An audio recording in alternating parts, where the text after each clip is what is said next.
Hey YouTube, this is Zach, and welcome to my first ever video on YouTube where I'm actually on video. And there's probably a few questions going through your head right now, such as Corpse Party WTF. What is that? What are you going to be talking about? Why are you suddenly getting so close to the screen? All of these questions and more shall be answered in the coming video. But to give you a little bit of an overview, I guess, about what you're going to watch, this is basically just the WTF series is basically just going to be me ranting about things that either I didn't like or confused me to no end about a series or universe, I guess, that I generally did like and did follow the whole way through otherwise. Um, and today's video is obviously Corpse Party. So we are going to be giving an example of one thing I didn't like and one thing that really confused me. Um, and so a disclaimer. I'm going to be mentioning probably everything from the anime to the manga to every game. I might even mention the fan games D2. I've played them all, watched them all, read them all, except for the new Blood Drive game, so don't spoil that. Um, but this is a disclaimer for spoilers. So if you haven't played, read, or watched Corpse Party, at least minimally, I would recommend you do not watch this video because not only are you not going to understand it, it's going to spoil it for you. So this is your only warning. And second of all, even though I'm not going to be using any pictures, music, or clips from Corpse Party, please don't sue because I'm talking about it. And I've heard that Corpse Party videos have been taken down just randomly lately. So yeah, just keep that in mind. And yeah, let's get to the video. I'll see you there. Let's get into it.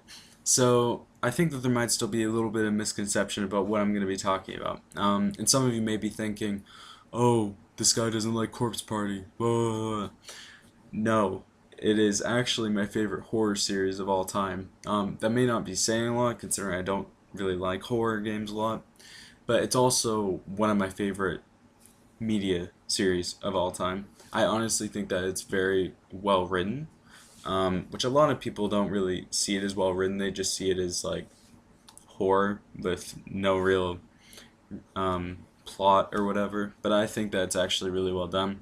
Love the characters. The deaths are pretty gruesome and pretty awesome. And just in general, the games were really fun. And yeah, so I'm going into this with a mindset of a huge, huge Corpse Party fan, okay? Um, so it's not exactly easy for me to ever critique the series. I talk about it too much. My friends can attest to that. But before we get into what we're going to be talking about, the thing that I don't like and the thing that confused me about the series, let's rewind a bit. So about a year ago, I was hanging out with a friend, and she told me about this new series. Well, it wasn't new, but new series to me at least. She already knew about it for a while, called Corpse Party. And she told me that we should watch the anime, which has little girls and guys, mostly girls, with scissors cutting up people into pieces and everything gory you could ever imagine. So I went like, okay, whatever floats your boat, and we watched it, the first episode at least. And I thought it was very interesting, actually. I really like the way that the first episode set up. It's very well done. So I knew that there's only 3 more episodes, so I was sort of wondering, is this going to be one of those even anime that are 13 episodes, which is like the usual length of a season in anime. And sometimes that's how anime just ends, 13 episodes. A lot of the time they can't end it, so if it's only 4 episodes, granted they're extended, so it's about 5.5 if you include the missing footage OVA. Don't know why I did that, but if you include that, it's just about 2 hours or so. So I figured, I wondered how are they actually going to explain everything. Turns out that they did not explain everything. I'm not exactly the brightest guy, and I don't follow everything while I'm watching stuff. So that may amount to the fact that I was very, very confused by the end. This is something that a lot of people do. I mixed up a Mayu with a Yuka initially. A lot of people have done that. They're both cute characters, and In the show, they get no development, so I pretty much thought they were the same person. So when Yuka was like alive in like the next episode, I was like, "What the hell happened?" Until I looked it up and found out that they're different people. I had no clue. And things like Naho killing Kibiki and stuff like that, I didn't follow that plot at all. I was almost convinced that Naho was secretly Sachiko the whole time, and yeah, there was just a lot of things uh, that I was sort of getting to because the show never explained anything, or at least it didn't explain it well. I will give it credit that for 4 episodes, it did a damn good job of like trying to cover everything. But this is where we get to the whole crux of the matter. The thing that I don't like about the whole Corpse Party universe is the anime in general. I don't know what else to say. The first episode presents itself well. It's pretty much the first chapter done in 1 episode, and considering that the first chapters generally is pretty short compared to the other ones, that worked well. They could have obviously expanded it, but you know, 1 episode was really good. They managed to cover pretty much everything. Um, and the missing footage, the OVA that was packaged with Sachiko's hysteric birthday, I believe that's where it was packaged with. It added some much needed before time, like what happened right before they were sent to Heavenly Host, and it helped to develop the characters more. And it made me actually like them. But I didn't see that until a long time later. Um, so this is just my initial impression of the show, which was just after the 4 episodes. I did not like it at all. In fact, couldn't say I hated it. It just left me with a sour taste in my mouth, especially due to the ending, which is something we're gonna go back to later. So keep that in mind. And skip ahead a few months later. The only thing that I've done Corpse Party related is jokingly tell my friends to watch it because it's called Corpse Party. Of course it's violent. Corpse Party Tortured Souls. What kind of an anime name is that? So apart from jokingly telling my friends to basically go fuck themselves and watch this, I just stayed away from the series. I didn't care about it. And I wasn't going to watch a walkthrough, and I wasn't going to play the games because the show just didn't make me as interested as I think I could have been. But lo and behold, like I said, a few months later, on the sidebar of my YouTube search, I saw Cry Plays Corpse Party. If you've never watched Cry's playthrough, it's amazing. You need to watch it. And that is how I found out that Corpse Party Blood Covered Repeated Fear, which is the remake of a remake of the original, the one that pretty much everybody has played, and is the main game. I found out that it was actually amazing. Yeah, the game that the anime was based off of was actually something that I really enjoyed. And it sort of sent a shock to my system. And after that, I watched Book of Shadows, which I didn't like as much as the original, mainly because it was like it just kept dragging on. But I do commend it for the fact that it gives a lot more character development. Sachiko's hysteric birthday, I'm watching the anime's man's playthrough, as many people are, because it's the only way to really get it in English. And Joey's hilarious. And Dead Patient, also watched Joey's walkthrough of Chapter 1, which hasn't been released any farther, so that's about the extent to that. I've played the original rebuilt version of Corpse Party, and like I said, I played the fan games, and I've recently read the manga.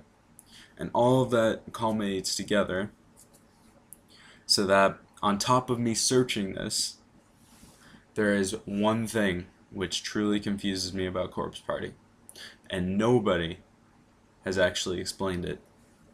What the fuck happened to the ending of the anime? Now, before you start asking what I'm talking about, just think about it. So, going back to the anime, from my initial reaction of watching it, I didn't know what happened. For those of you who don't remember, or for the sake of to refresh, I guess, basically what happens is, unlike in the game, it's obvious that you're going down a wrong end, especially because Yoshiki decides that he doesn't want to go back. Which in the game automatically means if he says that he's not going to go back, then you're automatically going down a wrong path.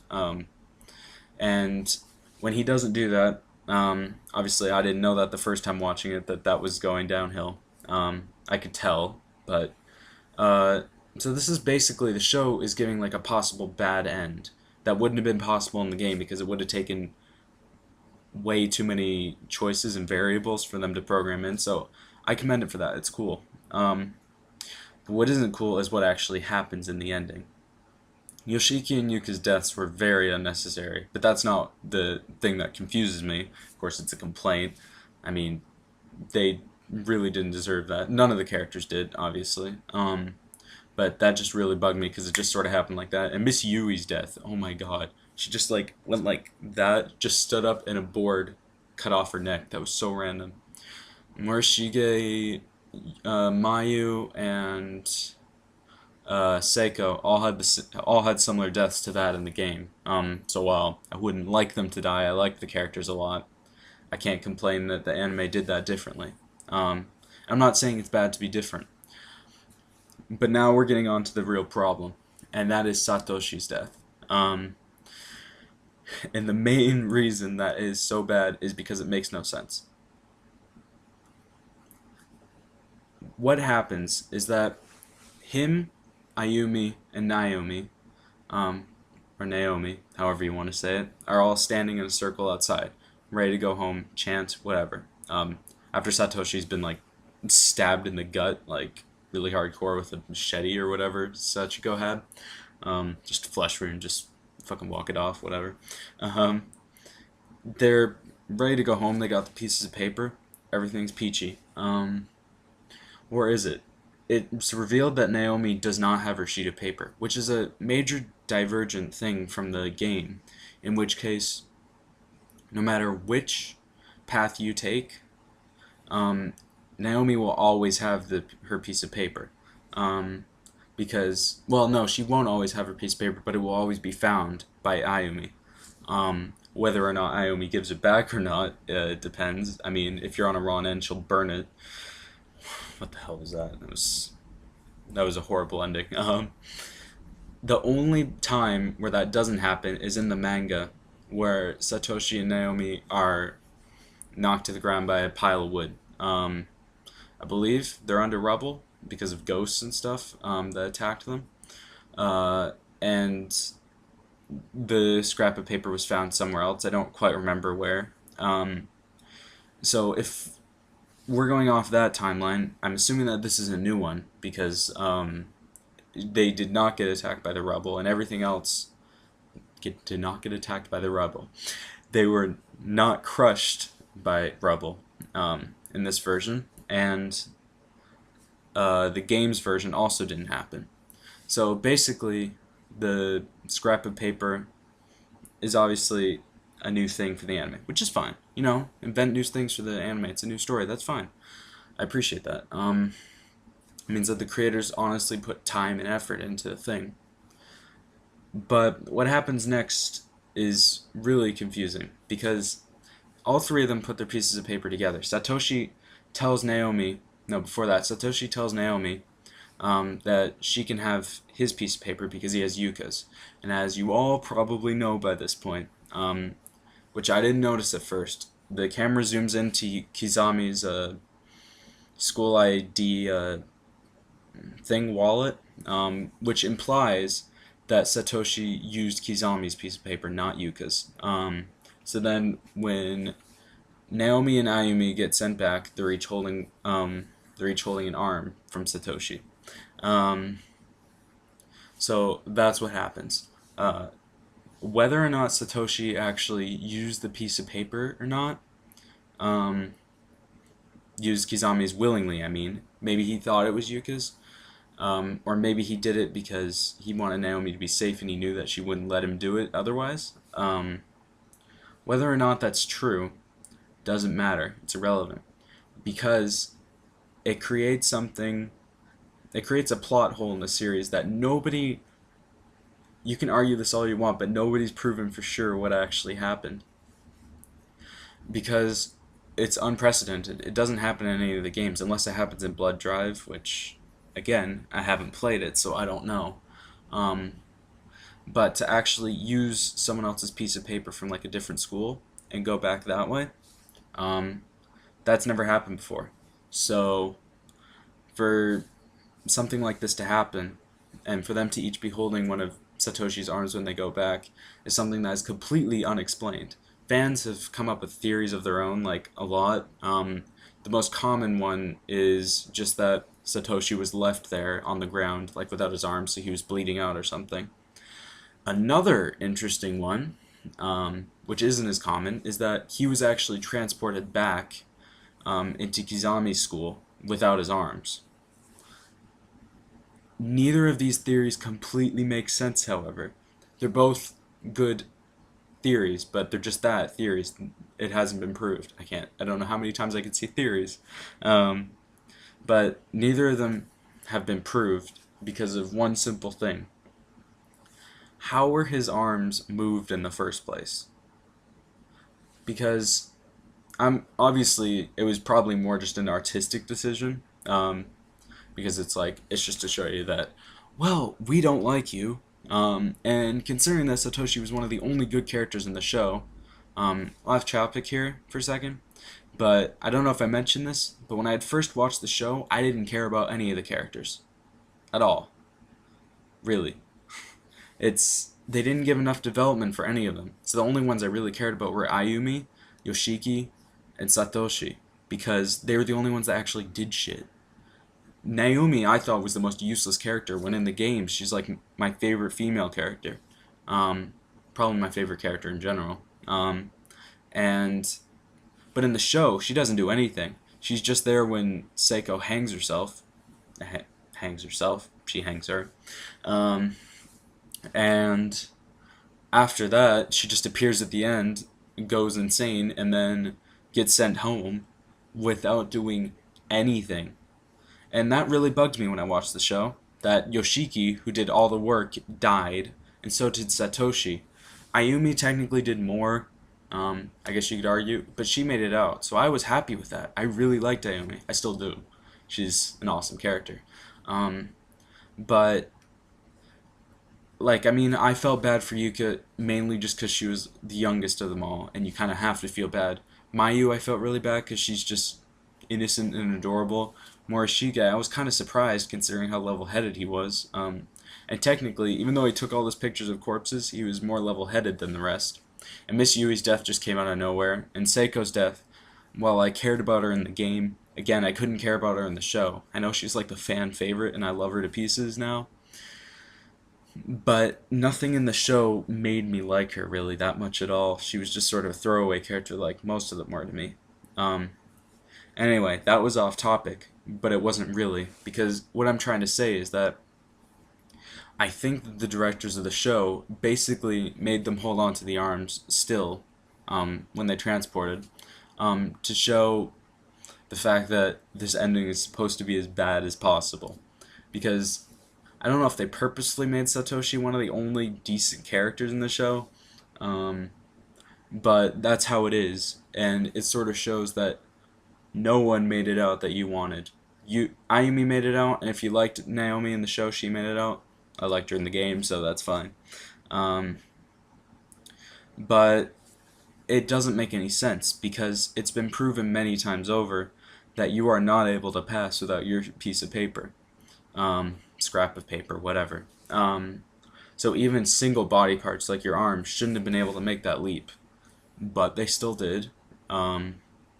And really, it just makes no sense, and it just confuses me.